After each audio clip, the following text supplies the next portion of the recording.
नमस्कार मित्रों। आज 27 अगस्त 2018 सोमवार, भादो कृष्णा प्रतिपदा, प्रातः 6 बजे हैं। प्राची में भगवान भुवन भास्कर निकल आए हैं। गुलाबी धूप से समा महक रहा है। हल्की रिमझिम झिरमिर झिरमिर झिरमिर बारिश, फवारेदार बारिश इस शीश मंदिर के बाहर से आनंद दे रही है। आपके साथ ऐतरेय उपनिषद का जेनेटिक्स से जुड़ा सृष्टि विज्ञान का ये अध्याय हम फिर से आनंद से शुरू करते हैं। ऐतरेय उपनिषद ने सृजन को सीधा मानव से प्रारंभ किया है। बहुत स्पष्ट कारण है मित्रों कि इस जगत की, चराचर जगत की अनंतानंत इकाइयों में से मानव इकाई ही ज्ञानावस्था की इकाई है।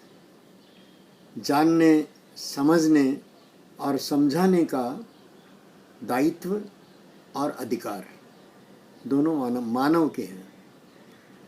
इसलिए मानव के सृजन से जो ऋषि ने ऐतरेय उपनिषद गाया, मात्र 3 अध्यायों का, जीवन से जोड़ लीजिए, 3 देवताओं से जोड़ लीजिए, ब्रह्मा विष्णु महेश। ब्रह्मा पैदा करता है, विष्णु पालन पोषण करता है, रचता है, और महेश लय के देवता है। जेनेटिक्स में भी तीनों साथ साथ चलते हैं। उद्भव, उत्कर्ष और अंत निरंतर चलते हैं। ये प्रक्रिया जीवन के साथ जैसे चलती है, सतत चलती है मित्रों। ये जो बीच का कालखंड है वही हमारी जानकारी में है, पकड़ में है, अध्ययन में आता है। ये हम मान लेते हैं कि जन्म से प्रारंभ है, व्यक्ति के जन्म से प्रारंभ है और मृत्यु इसका अंत है। वास्तव में ऐसा है नहीं। जन्म से पहले भी मैं हूं। जन्म माने देह धारण करना। ये देह धारण करने की जो प्रक्रिया है वो मैंने अनेक बार पहले भी कही है कि स्त्री पुरुष संयोग से स्त्री के गर्भ में देह का निर्माण होता है। 4 साढ़े 4 महीने देह रूप में विकसित होती है नारी देह, नारी कुक्षी में काया। ये जो 4 माह का समय है, इसको ऋषि ने अद्भुत प्रयोग किया उपनिषद की रचना में। इसमें पहले अध्याय में 3 खंड किए हैं मित्रों। पहले खंड में 4 श्लोक, दूसरे खंड में 5 श्लोक, तीसरे खंड में 7 श्लोक। पहला अध्याय अर्थात उद्भव, बनना, सूक्ष्म रचना, इस शरीर की रचना। नारी देह में एक सेल बनता है, अपने आप को रिप्लिकेट करता है। जैसे जेनेटिक्स में हर सेल अपने आप को रिप्लिकेट करता है। 1 से 2, 2 से 4, 4 से 8।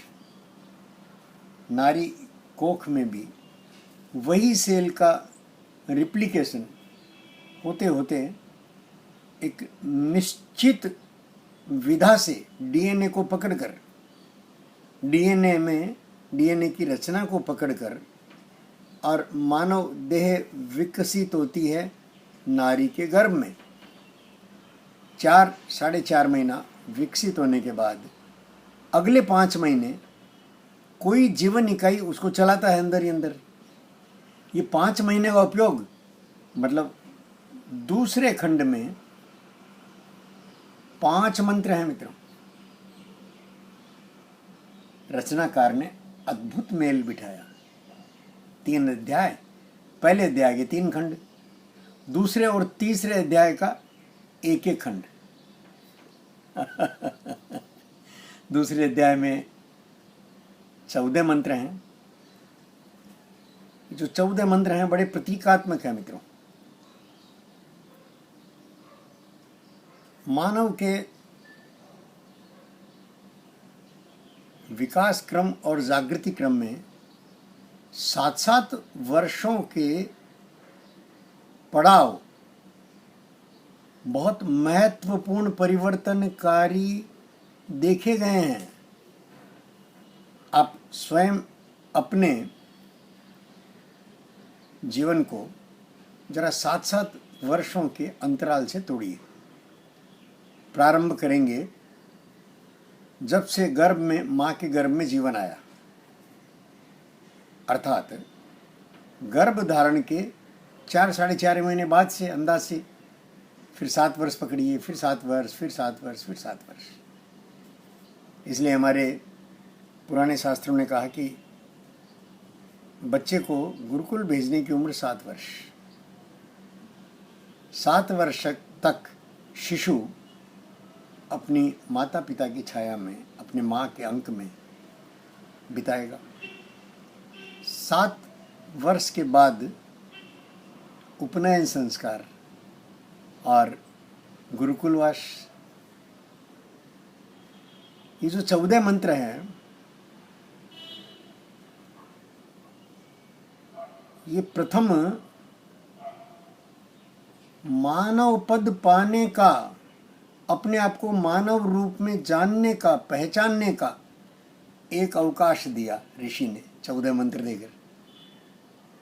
7 और 7 मंत्रों के खंड को हम फिर से देखेंगे मित्रों, अगले वक्तव्य में रखेंगे, वो ज़्यादा महत्वपूर्ण है। और दूसरा और तीसरा अध्याय जो है, दूसरे अध्याय में 5 मंत्र और तीसरे में 4 मंत्र। पहले खंड में, पहले अध्याय के पहले खंड में भी 4 मंत्र, जिन 4 महीनों में देह बनती है।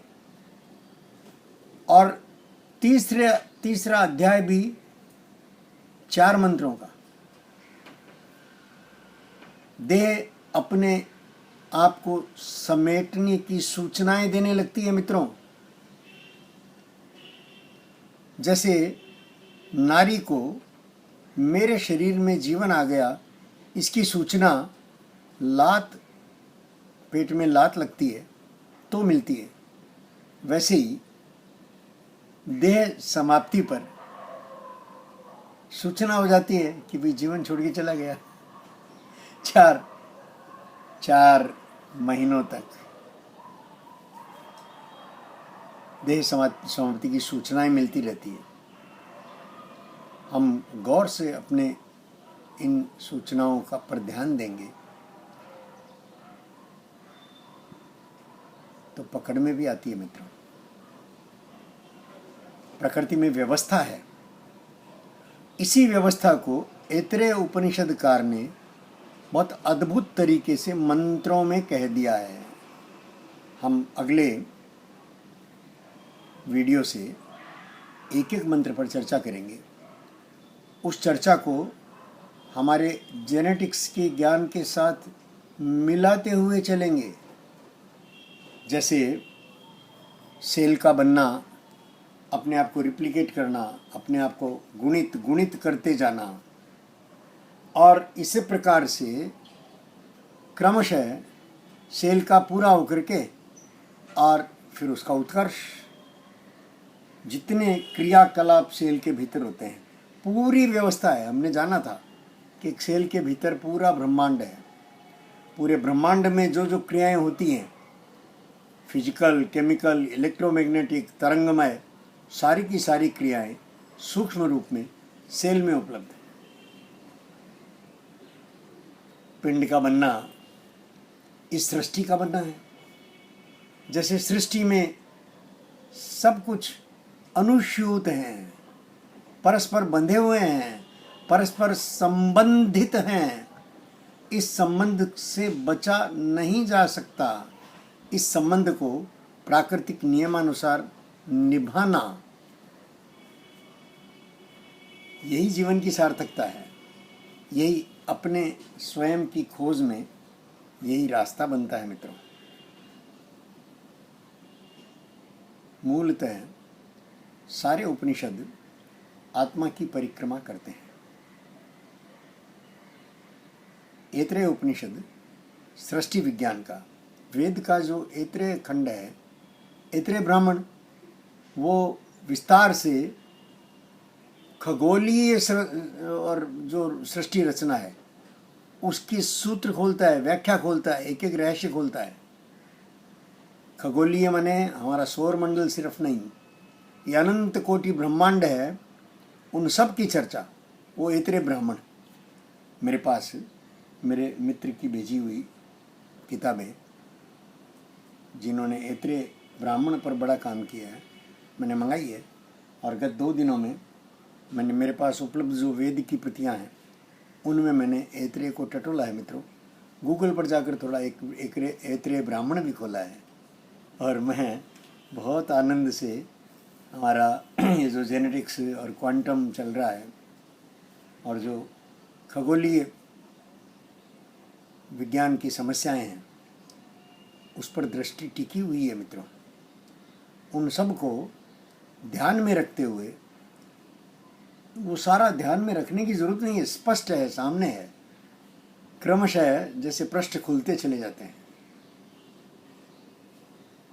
सृष्टि अपने भेद स्वयं खोलती है मित्रों। मानव को सिर्फ जानना है और कुछ करना नहीं है। ज्ञानावस्था की इकाई मानव, जानने में ही आनंद है। जब कोई प्रश्न हल होता है भीतर का तो कितनी खुशी होती है। प्रश्न हल होना माने किसी समस्या का समाधान पा लेना। जो प्रश्न मौलिक हैं, आपका अपना है, उस प्रश्न का उत्तर आपके अपने पास है मित्रों, सृष्टि के नियम से। इस सृष्टि के नियम को हम धीरे धीरे, कभी जेनेटिक्स के कोण से, कभी हमारे वैदिक ग्रंथों के, कुरान में भी यही लिखा है मित्रों। कुरान में कभी ढूंढेंगे मिल ही जाना है। बाइबल में भी यही है रचना। सत्य तो एक ही है ना, 2 कहाँ से लाएंगे। सब ने अपनी अपनी दुकानें और अलग अलग ठप्पा लगाकर खोल ली पंथ बना लिए, मत बना लिए, झगड़ रहे हैं आपस में। बात तो एक ही है।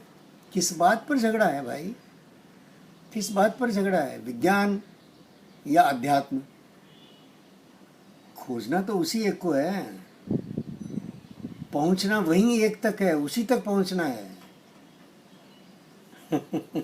विज्ञान बड़ा कि अध्यात्म बड़ा, झगड़े की बात ही नहीं है। साथ साथ हैं, दोनों साथ साथ हैं। आवश्यकता क्या बड़ा छोटा करने की? प्रकृति में मानव के अलावा अन्य कोई इकाई बड़े छोटे की भाषा नहीं जानती। बड़े छोटे के टर्म में प्रयोजन ही नहीं है ना। जो है अपने आप में यूनिक है। सृष्टि रचना में हर इकाई उसके समान दूसरी इकाई नहीं है। पत्ते की नस नस में, पत्ते के कण कण में अलग सेल का अलग खेल है। इसलिए हर बच्चा अपनी सुंदरता पूर्वक अपनी लीलाएं अलग दिखाता है। ये कृष्ण की बाल लीलाओं में सूरदास ने जैसे सारे बच्चों के चित्र रख दिए। सेल तो एक ही है ना, उसी एक सेल का सारा विस्तार है। सूरदास ने जो अपने साहित्य में, कभी लेंगे मित्रों उसको भी, मैं अपने मित्र नाम ही भूल रहा हूँ, तिवारी, उनको कहूँगा कि मुझे, या गूगल में ढूंढ लूँगा, सूर साहित्य में से हम सूर की बाल लीलाओं का कभी वाचन करेंगे मित्र। ये सारा एक ही सेल का विस्तार कृष्ण को मूल माना है ना हिंदू दर्शन ने। तो इस प्रकार से हम सृष्टि रचना को आज प्रारंभ में परिचयात्मक रूप से ऐतरेय उपनिषद पर कुछ कहा, आगे फिर चर्चा करेंगे मित्रों। प्रणाम।